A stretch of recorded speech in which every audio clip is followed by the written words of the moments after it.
All right. My name is Terry Martin, and I'm with ORD2 Indivisible in Jackson County, and I'm part of COIN leadership. And tonight we are having a conversation to talk about the Israeli-Palestinian conflict and how we can navigate it as activists. We understand that it is a pretty tricky subject for a lot of people. There's a lot of passion on both sides.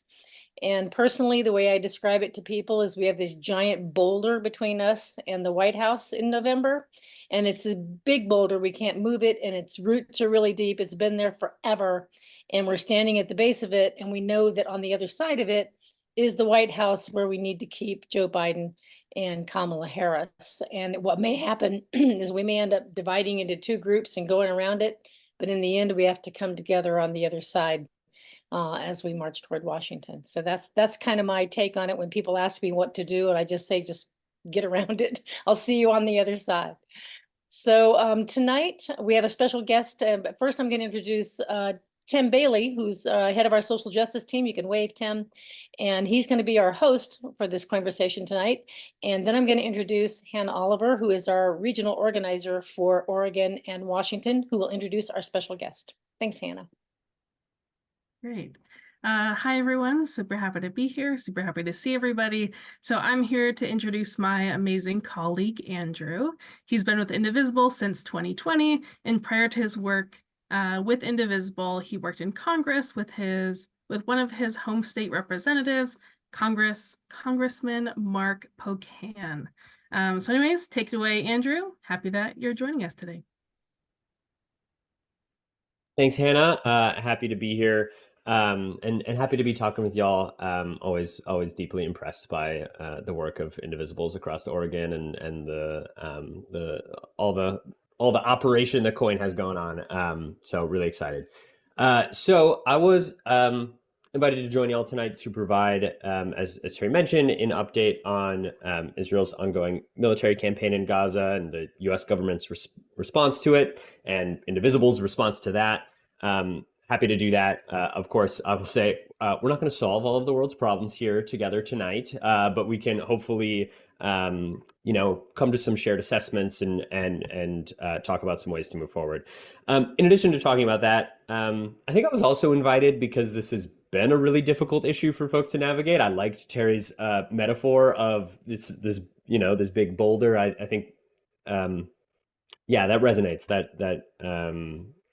That feels true. So it's been tough for folks across the progressive community in a variety of different ways. And at a time when we desperately want to bring our coalition together to defeat Trump and GOP candidates up and down the ballot. Chavez DeRemer is a great example of that, some work was being shouted out just a minute ago. So I'll touch on that part as well. And I've got a resource, in fact, to share that I'm curious if you all will find useful. So let me jump into kind of the state of play. So some of this is like rewinding backwards, but I want to make sure that we're, starting from the same place of understanding here. So as we know, on October 7th of last year, Hamas launched a horrific attack in Israel that killed over 1,400 people and took hundreds more Israelis, Americans, and others hostage. Indivisible, of course, joined and continues to join the global community in mourning those lives lost and condemning that violence and demanding the release of all remaining hostages. Since then, the Israeli government has waged a significant military campaign throughout Gaza, rapidly escalating the use of bombing and ground invasions and causing the death of over 30,000 Palestinians and others in Gaza, including women and children.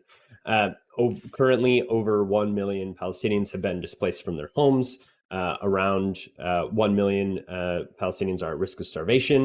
This is an estimate actually just newly provided this week by the World Food Program and others. And there are around 1.5 million Palestinians currently displaced in the Rafah region. And Israeli Prime Minister Netanyahu has indicated his intention to conduct a ground invasion. This hasn't happened yet, but has kind of been the stated intention. As our close partners, the foreign policy experts at the organization called Win Without War have put it, this invasion would be tantamount to ethnic cleansing given the expected loss of life and forced displacement that would occur. And President Biden's own spokesperson, John Kirby, had said that a ground invasion of Rafah would be a, quote, disaster. So obviously we're kind of like on the precipice of a pretty dramatic escalation there. So this is bad, right? I just threw out some numbers that even without context, I think we can all kind of agree like this isn't going well. We don't feel good about this in general, and this loss of life, is not sustainable, of course. Unfortunately, it doesn't appear that Prime Minister Netanyahu is pursuing a strategy aimed at what's the quickest path to a peaceful resolution here. It's also widely believed that his own political career will be imperiled when the war is over for his own, domestic political reasons. So he has a lot of incentive to continue this, right? If his own political career is over when the war is over. And I think you can kind of see that in his actions and in his rhetoric. So unfortunately, in our view, the Biden administration and Democrats in Congress have been slow to use their leverage to encourage Israel to change course and to pursue a path that is like the straightest path towards a peaceful resolution. In addition to using the bully pulpit, the United States provides and sells significant military assistance and weaponry to the Israeli military, and has been doing so without any conditions for its use. And there are actually, without passing any new laws or regulations, there are laws in place that should actually place conditions for any country, right? Not just Israel, just any recipient of military assistance, and specifically on the any recipient of military assistance cannot block access to humanitarian aid, which is something that is being reported on the ground in Gaza. So unfortunately, the Biden administration has yet to sort of follow and enforce those laws that are currently on the books. In terms of what is Indivisible's response has been, Indivisible, I mean, fundamentally, we just believe the bombing and the violence has got to stop, whatever you want to call that. The loss of life is unbearable. It's getting worse, as I mentioned. And we need there to be a cessation of hostilities, a ceasefire, again, whatever you want to call it, a return of all hostages, and a serious commitment to a diplomatic approach, right, that can achieve peace and security for everyone in the region. A growing number of elected Democrats have called for a similar approach, including from Oregon, Rep. Suzanne Bonamici and Senator Jeff Merkley have both called for a ceasefire. And there are also a number of Democrats who, well, not even if they haven't said the words, I'm calling for a ceasefire, they have expressed serious concerns about the Israeli military strategy and the Biden administration's approach to it. The example that I often use, I don't know if he is familiar to you all, but Senator Tim Kaine from Virginia is kind of a pretty moderate senator, and not one who's typically leading the progressive charge here, and he's been pretty outspoken about his concerns, and so I think that kind of shows the unease that elected Democrats are currently feeling about the current situation. I think another example of that is Majority Leader Chuck Schumer on the Senate floor last week gave a speech when he had, expressed deep concerns and effectively called for that there needs to be new elections in Israel because he has lost faith in Prime Minister Netanyahu. It's pretty remarkable if you follow how Chuck Schumer has engaged on this issue over the course of his political career. And so again, not to talk about whether there should or shouldn't be new elections in Israel, that's not the point, but I'm using that as a demonstration of kind of where I view the center of gravity from Democrats in Congress, and it's been moving and I think continues to move in a direction of severe unease, right? Not feeling like there's a clear and articulated strategy. They're not feeling like, oh yes, I see very clearly how under the current circumstances we get from here to a peaceful resolution, and so do we need to change things in order to get there? So that is kind of how I see that currently.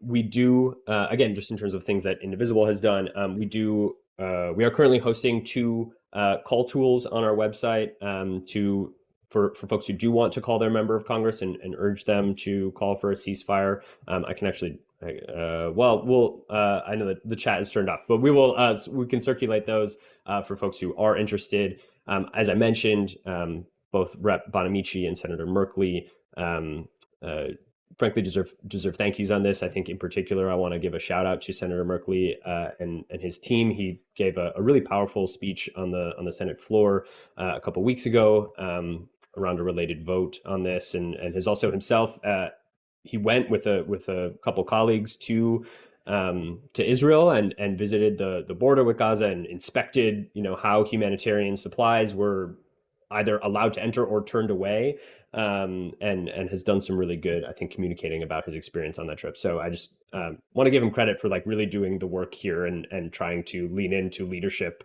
on an issue that we all agree is really tough. So that's kind of my quick and dirty. Here's the state of play and here's what we're doing about it.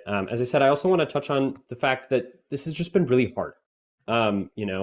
This hasn't felt as as unifying as other things that we do advocacy on, right? I don't think we need to hide the ball on that, right? When we're all saying, hey, wouldn't it be great if we gave more people healthcare? We kind of all say like, yeah, that's great. Like we're all on board and we kind of all know that we can jump in together on that.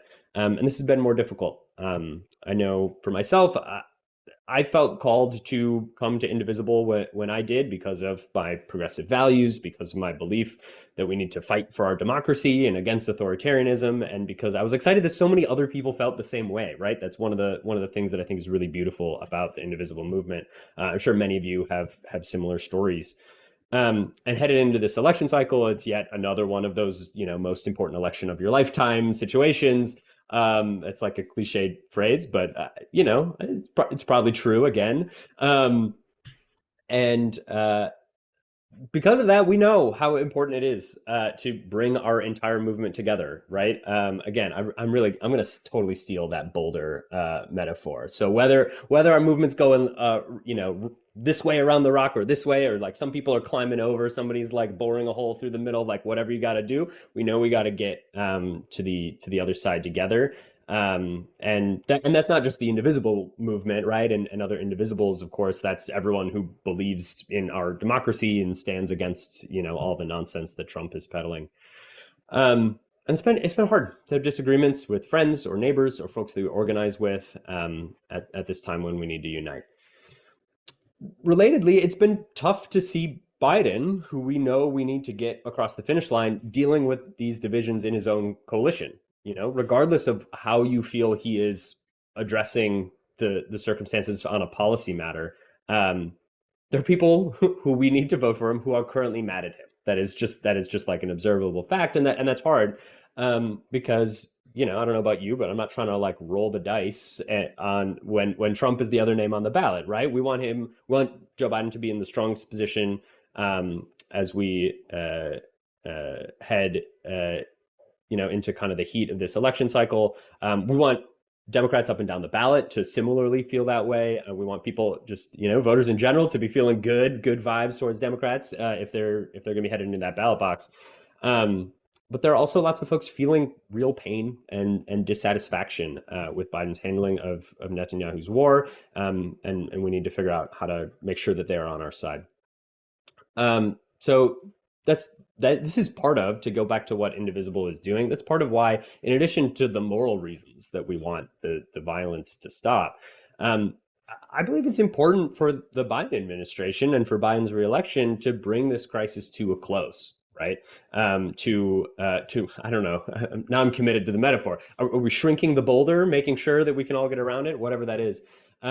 We need to bring the team together, and it's made more difficult by these, deep and emotional disagreements within the coalition on this issue. So I just really want to acknowledge the trickiness of all of this. I know that myself and my colleagues here at Indivisible and folks that I work with at other organizations as well, nobody's approaching this like this is a walk in the park or that this has been super easy. And I'm sure some folks here have really well-developed thoughts on foreign policy. This is stuff that they read and they engage in a lot. And others might not think about it much at all. And this feels kind of new and scary and maybe it's making, organizing on the things that you do pay closest attention to more difficult. I just want to validate that. This is tough. That's all okay. And we're gonna get through it together. One way that we're going to do that is some tried and true Indivisible stuff. Something that I tell my folks that I bring on to my team, the policy team here at Indivisible, is that one of our superpowers is that we just write things down in a document, which seems really simple, but I'm sure you've all experienced this, organizing in your communities as well. Just writing stuff down and having a plan and sharing it can be enormously impactful. So, we love to work up explainers and resources for the movement like that. And I do have one to share. I'm not sure how we can get the link up, but we'll figure that out. We've heard from groups that they want to have some practical talking points for engaging with voters in their communities who have hesitations about Joe Biden and Kamala Harris on Israel-Palestine and on some other issues as well. Perfect. Here it is in the chat. Thank you, Hannah. So we made that. This is a document that is basically a conversation guide for when you're talking with someone who, this isn't a conversation guide for like your Trumpiest neighbor, right? Like this is probably a whole different set of tactics for engaging with that person. But this is for somebody who, maybe they voted for Biden in 2020. You're like pretty sure they're part of our coalition here, but they're skeptical. They're feeling uneasy, right? Because of his stance on Israel and Gaza, or because they expected more student loan relief, and they're upset that they're still trying to work through having student debt themselves, or they have concerns about Joe Biden's age, right, which we know the media has loved to pay really close attention to. And there's a few other points covered in the document that I hope will be really useful. A few big picture pieces of that guidance I want to pull out, and this is on the top of the document, so when you get into it, you'll see these. Don't feel the need to write this down or anything. Is just kind of how to engage empathetically in situations like this. And I think that's what is most important, particularly when we're dealing with really emotional issues. So we want to open with an acknowledgement of the concern, right? We want to bring people in. We're not trying to say, oh, that issue doesn't matter. Don't you understand the stakes? The stakes are so high. Like, can't you put that away? They're going to say, actually, no, this is the most important thing to me. Why would you tell me to do that? So we want to acknowledge the concern. Ideally, use personal stories where possible to communicate why you're engaged. Why is it personally important to you to support President Biden? And then always include an invitation to join you in the fight, right? Like, we're not trying to sort of like issue demands out to other people. You're in this fight. We know that. You're here tonight, right? Because this fight is important to you. And so even if you're not able to, in one conversation, totally assuage someone's concerns about President Biden, they might move to participate. They might be more open to it. They might be willing to have more conversations on this. And I think you always want to have that invitation out there. And then, of course, when possible, you can always pivot back, and you likely should in many cases, pivot back to the Democratic candidate that you're most focused on down ballot. I know folks talked about several key congressional races that they're working on. And we believe, as the Indivisible movement, one of our most important contributions towards winning in November is mobilizing voters to turn out in House and Senate races, which can have an up ballot benefit for Biden and Harris. And so if maybe Joe Biden isn't their favorite person in the world, but they really agree that Lori Chavez DeRemer can't be in that seat anymore, right? And that's the thing that gets them engaged.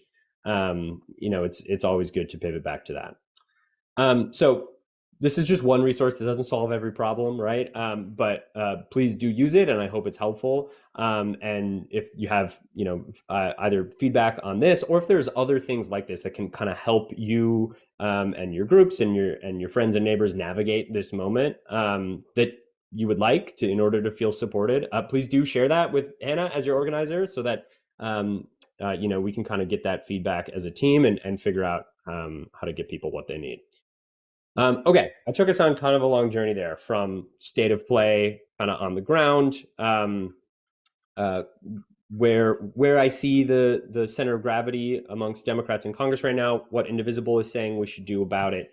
And then we kind of talked through some of the challenges that we are facing across our movement, and hopefully offered a little bit of hope that we're here with you in it. We're here to provide you with some resources. We're here to have some of these hard conversations and figure out a way to get around that boulder. So with that, I think we have time for a couple questions. Tim, I'm not sure if folks have been dropping any, or if you just have follow-up. If you think that anything that I said was unclear or, not sufficiently responsive to the prompt, I'm happy to take that as well.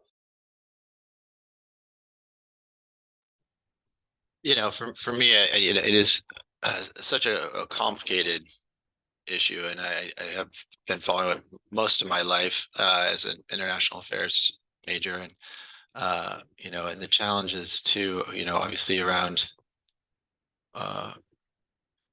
the levels of the complexity and the historic depth of this conflict, particularly in the Middle East and all it entails. I haven't read the statement yet, my bad. But I'm curious, one thing about, Hamas's tactics,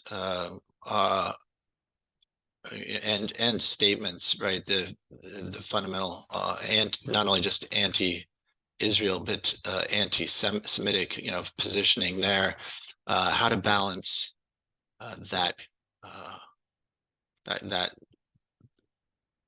political entity. Yeah, certainly. I mean, by no means, and I think this is a good point, and something that this message has not always been adequately delivered, I think, or adequately received when folks are talking about, a call for a ceasefire. This isn't a defense of Hamas or their tactics, or a desire to see them, continue to be in power. By any means, it is a recognition that the current strategy and the current military campaign that Israel is engaging in is not creating the conditions for a durable peace. Yeah, I don't want to say anything that would diminish, the threat that Hamas obviously posed on October 7th, and likely could pose again. And I think it's more about, how do we approach this at the same way that I would say this about any other conflict, right? Like, my basic assumption is if we can do diplomacy, that's always better than doing war, right? And that's kind of the angle that I would take here, without getting, kind of too deep into the specifics, as you noted. And sorry, one other piece that I do think is important is, I talked about the desire for the Biden administration to use some of the leverage that they have here, right, to make sure that we are on a path towards peace. And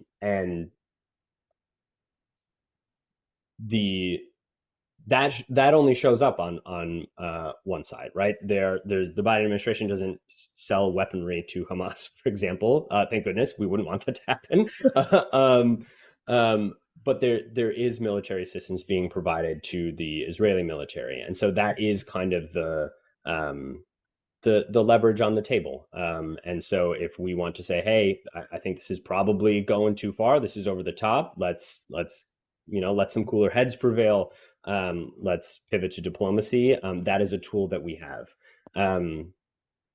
I would say the same thing if there were like equivalent leverage on the other side. We should use that too. But I think that can cause a sense that this is one-sided, and that's not the case.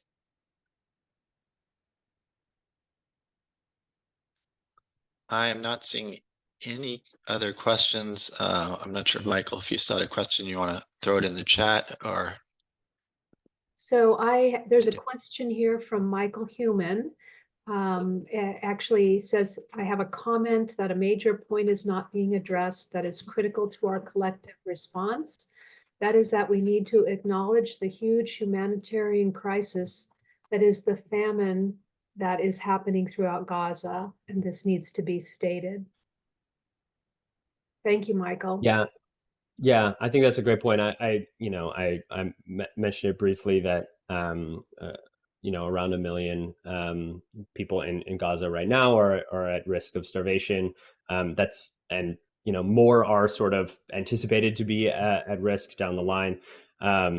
There's currently a conversation going on in Congress about the role of aid organizations and how to make sure that sufficient humanitarian assistance can enter into to Gaza. But fundamentally, like the blockade and the bombing's got to stop, right? Like, yes, we gotta get all of the food in, right? That's important. But people aren't going to have regular and sufficient access to it under the current conditions. And so again, I think in order to uphold those humanitarian principles, that we shouldn't allow a famine to take place, particularly at this scale. We need a cessation of the hostilities in order to allow that aid to flow. Absolutely.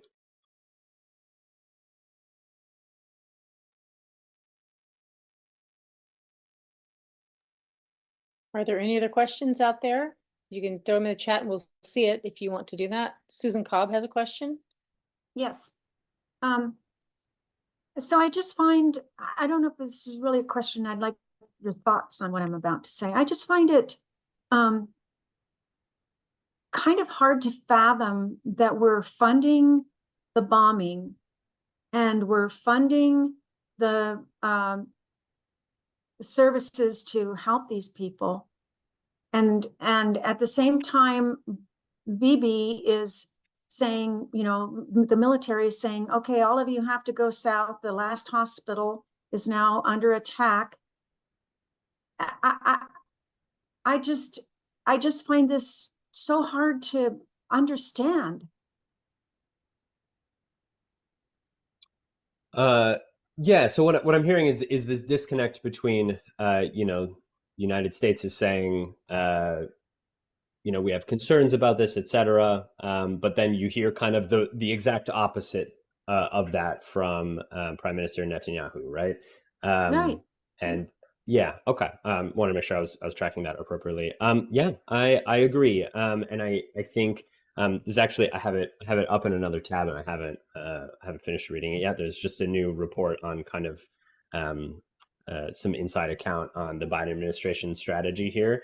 And I think that they assumed, and this is, has some reporting on it too, that that they would have more influence over Israel's response if they kind of bear hugged them as tightly as possible, right? And said like, yes, we are with you, we will support you of 100%, of course, and that would garner enough goodwill that they'd be able to shape their policy. And it's hard to argue a counterfactual. It's possible that that has had some effect that we don't know about, but it clearly hasn't had enough of an effect. And so that's why I think it's a bit frustrating to hear. We think the civilian death toll is too high. Whatever the words are from the Biden administration, and then to have that matched with. But of course, we're not gonna stop any of the arms transfers. And Yeah, but I don't know why not. Yeah. Why wouldn't we? I mean, this is I don't want to. I'm trying to deliberate, not argue with you, because I know we're just discussing this. But I just find it. The negotiations don't seem to be working at all, because it's been going on now over 2 years, and so many people have died, so many children have died. Now they're to the point of starving. I mean, it just seems like we should pull the plug on the funding for the military and say that's it. I mean, what do you think would happen if Biden were to do that? What would happen? What would be the downside of that? You'd have to ask him, right? I mean, we are encouraging them to use that leverage, right? To say unless you change course, Prime Minister Netanyahu, this assistance will not come your way, right? Right. And they have yet to agree with our strategy there, but I think that's why we're continuing to encourage folks to call. We do continue to believe, and this has come up for Indivisible a number of times, but our foundation, our foundational theory of change here is the people who are most responsive to you are your member of Congress, right? Like you're one of millions to Joe Biden, but Right. you are one of 700,000 or so to your congressional representative. I don't know the population of Oregon off the top of my head. I apologize, but you're one of that many to Yeah. your senators. Yeah. And so that's just to be clear. I know that other organizations are doing more like Biden facing advocacy. And we've engaged on some stuff like that with partners, but for the most part, we are trying to lean into the fact that we think kind of where our muscles are at are advocating to our members of Congress. And I think that has had some results here. I think, in particular, the efforts in the Senate that Senator Merkley has been a part of to kind of try to get the administration to say like, hey, we gotta change course here. The original strategy isn't working. I think that has slowly, not enough, but has made some progress. So I'd has like to Indivisible Susan, now? wait, I'd like to remind everyone, we can have a conversation at the end of this meeting tonight amongst the members. But right now, Andrew's on East Coast time. I promised him we'd try to let him go to bed by 10:30, and he's really close at this point. So those of you who want to stay on and have a conversation after our announcements for upcoming events, that's what we'll do. I just have one more question. I promise. Can it be quick? Yeah. The thing is, Susan, we already kind of asked everybody else, or told everybody else that we wouldn't let them ask questions. And Yeah, so we were Okay. asking him to do All it. right. So we'll All move right. it to the conversation at the I'll end. bet- Fair enough. I'll bet Yeah. Andrew would be happy to answer a question by email, and we can certainly, is that right, Andrew? We could certainly Yeah. provide his email address in our notes for tonight. Yeah. Thanks. Yeah, so I was remind everybody that the whole foundation of Indivisible is to hold your elected members of Congress or your elected officials accountable, right? And so now that we're having this crisis and what feels like is dividing the tribe, what we really need to do is to make sure we're holding our people accountable. You've got to call your representatives, you've got to call your senators, you can call the White House if you want to. We got to hold Joe Biden accountable as well. But just with a reminder that if for some reason we lose this election, trying to hold Trump accountable, we tried to do that once before and it sucked. It was really hard.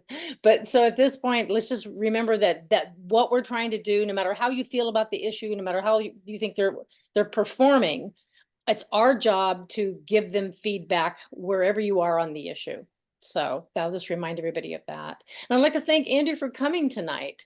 Awesome to meet you. You did a great job. I hope to meet you in person one of these days when I'm back in DC visiting my daughter.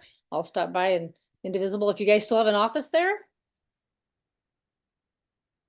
We've got a little WeWork space, so we can figure something out. But as you can see, this is my living room. So welcome. Yep. It was really a pleasure. Glad to have the opportunity to join, and really appreciate being in this important work with you all. Thank you, Andrew. We really appreciate it as well. We'll forward you any questions that we have or any, if we figure out how to move that boulder by the end of our conversation, we'll send you that solution as well. You are welcome to use my metaphor at any time. You can give me credit occasionally. How about that? As an old writer. Okay, thanks. All right, appreciate it. Thank you, Andrew. Thanks, Andrew. Thanks, we really appreciate it. We really do. And at this point, we're going to have a quick, Debbie's going to give us a quick rundown of upcoming events. And then at that point, we will open up everything for the actual conversation. Thanks, Debbie. Well, that's a pretty hard act to follow. I was gonna start actually with a quick recap of our legislative team's work and the results of the session. I'm sure you've probably been reading a lot in the news about what bills passed and what bills didn't pass, but I'll just share my screen here and kind of review real quickly what bills COIN endorsed that passed and what bills COIN didn't endorse, or that COIN endorsed that didn't pass. And then just to want to recognize some of our, our legislative team real quickly. So can you all see my screen there? Yep, okay.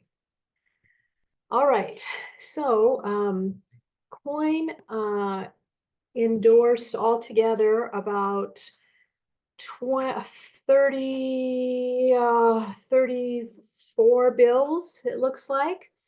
And about 16 of those did pass. And this is a quick list about them. And I just saw one that we were really excited about. And I think I saw Sue Palmater join our meeting. I wanted to give a shout out to her group that helped get this Coal Act on the legislative agenda and get it passed. Since you're here, do you want to say anything real quickly about it? I think I saw you here joining, but now I can't see everybody. Is Sue here somewhere? Oh, maybe not. I saw her join, but maybe she tuned out after Andrew left. Okay. Well, so again, this is a quick list of the bills that did pass that we were really excited about. These are our successes, 16 of them. The Coal Act is to get rid of coal investments in our Treasury Department, and that passed mostly along partisan lines. Several of these passed along bipartisan lines. For instance, the Marine Reserves bill that will put some funding into initiating some of the recommendations that came out of a study about marine reserves. Also, another really bipartisan bill was the bill that we call it Counting All Medicine Payments, that allows people who are getting some kind of assistance with their prescription drug expenses to be able to count them toward their deductible. I believe that one passed with almost unanimous bipartisan support, if not unanimous bipartisan support. Another one that we're really excited about was that those folks who use SNAP benefits can now use them to purchase hot food, which sometimes is really the only option that they have because they don't have facilities to cook food that they might otherwise have to buy in a grocery store. The K-12 Summer Learning Grants Program is going to extend learning for many children through the summer. It didn't get quite as much funding as we wanted to see, but it did get funded, and we're really excited about those opportunities. And I'll just go back also to one other, and that was the right to repair. This is a bill that we endorsed also last year, and it didn't make it through last year. And also, what was the other one? That's the only one I'm seeing right there. But this one did get passed finally this year. And this means that manufacturers of electronic devices have to provide instructions for how to repair those electronic devices so that we don't have to throw them away when they break or take them to only one or two repair people who charge a fortune to repair them. So it'll help reduce waste and make electronic devices more affordable for many. These are our disappointments, and there were about 18 of them. Unfortunately, some of them got really close, and some of them really didn't go anywhere. One that got really close was the ban on book bans. And I know a lot of people were following that, and that was a really big disappointment. We got really strong support when it passed in the Oregon Senate, but then it kind of sat and died when it moved over to the Oregon House. We kind of felt that that was probably because there was such strong resistance from the Republicans that I think that Democrats were afraid that Republicans might walk out over that at the last minute. And so they let that one die in the hopes of getting through the session and getting other bills passed. Not sure about that, but those are some of the rumors that we heard. I also forgot to mention on one of our successes that you probably heard a lot about was the campaign finance reform bill. And that was a really big deal. It's still not as good of campaign finance reform as we would have liked to have seen, and as we would have seen with Initiative Petition 9. But like so many things, it was a compromise, and it's much, much better than we had in the past. But there's still a ways to go. I should also mention that it doesn't take effect until 2028, which is why Phil Knight could again this year, as you might have seen in the paper, donate $2 million to campaigns here in Oregon already, and I'm sure there will be more where that came from. Next steps for the legislative team. Legislative team members will be following up with legislators who sponsored bills that we endorsed that didn't pass, to find out why they think they didn't pass, if they have any plans to reintroduce them for the 2025 session, and if there's anything we can do to help make sure that they do get passed going forward. Team members are going to continue to meet once a month for the rest of the year to stay on top of things. And then also to follow through with, learning more about the ballot measures that we'll be seeing on our ballot. And so we'll be keeping you informed about those ballot measures to expect in the fall. And a quick shout out to our COIN legislative team members. I hope I didn't miss anybody, but it really was a great team to work with. So many people not just researched the bills and helped us decide which bills to endorse and which bills to oppose, but they also contacted their legislators multiple times.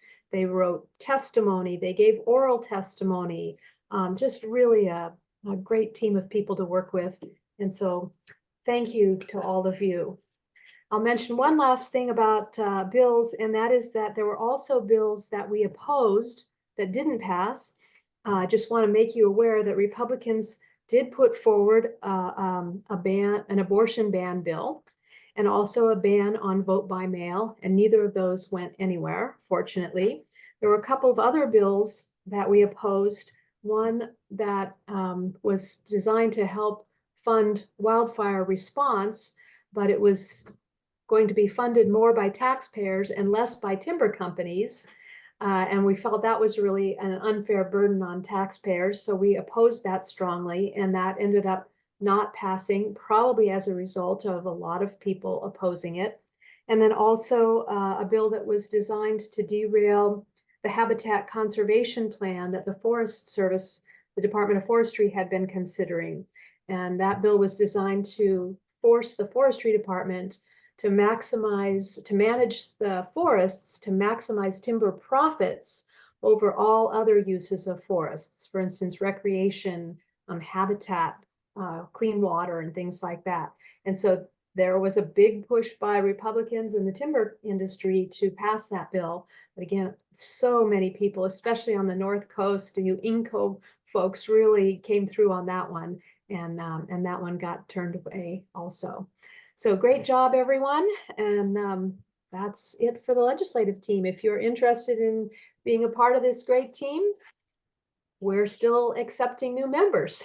So contact me and we'll get you going. This will be the easy time to join. Okay, let me stop sharing.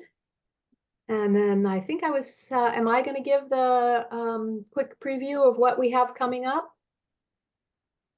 Or was somebody else going to do that? I can do it. I've got it here. Okay.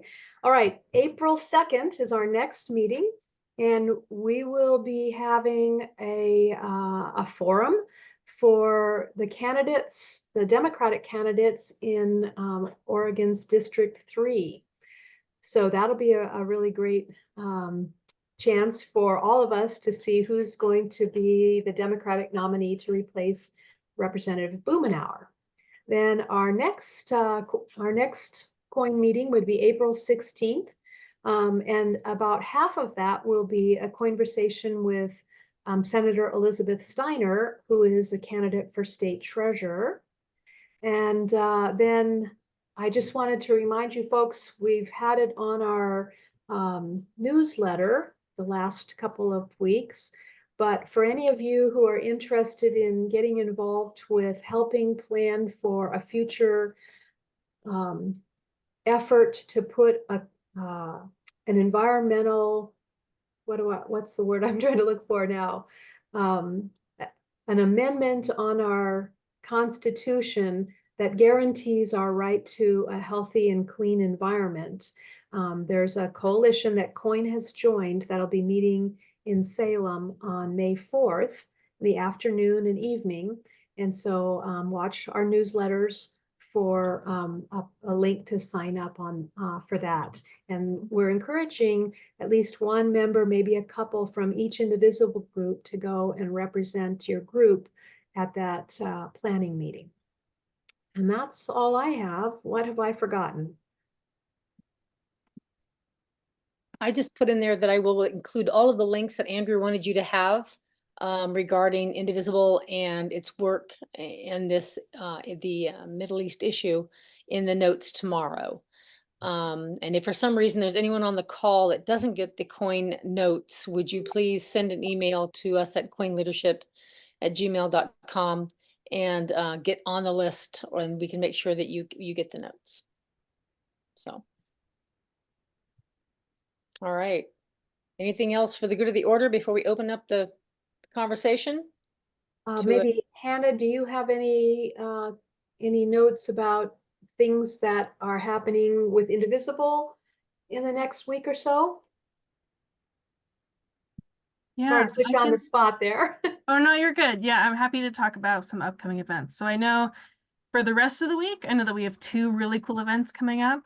So I know we have our second Persuasion to Power call on, I believe tomorrow evening.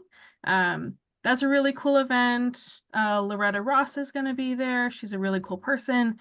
You might have heard maybe me talk about this in the past, or maybe you've seen it on our Indivisible national calendar. It had been rescheduled because it was last month, but then there were some scheduling conflicts.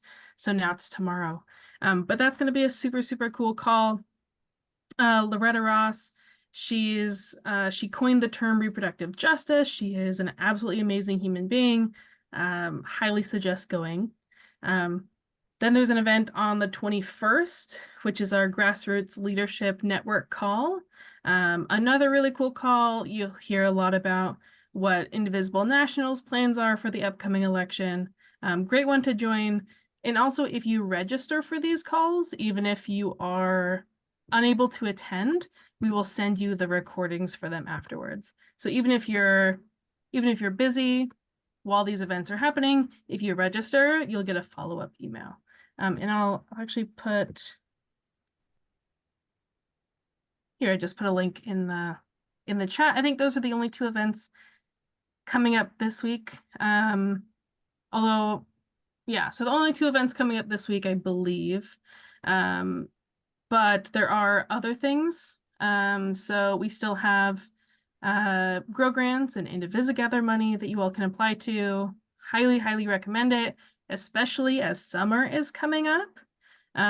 If you all want to have like a summer picnic, a summer gathering, if you want to do like art in the park, or I don't know, really whatever you can think of, please apply for Indivisigather. If you're working on any projects that can either grow your group or grow your group's capacity to do more, please apply for a Grow Grant. And if you need help doing either of those things, please reach out.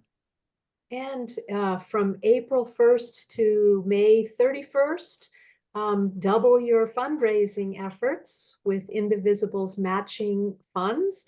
If your group brings in donations of $500, Indivisible will match that dollar for dollar up to $500. So if you have a distributed fundraising account already, just start a fundraiser and see if you can make your dollars go extra far. If you don't have a distributed fundraising account, you can talk to one of us at Coin Leadership or Hannah, or just Google Indivisible Distributed Fundraising and get your group signed up. Because it doesn't take very long, so you could actually get your group signed up now and still have plenty of time to double your fundraising efforts. It's a great program.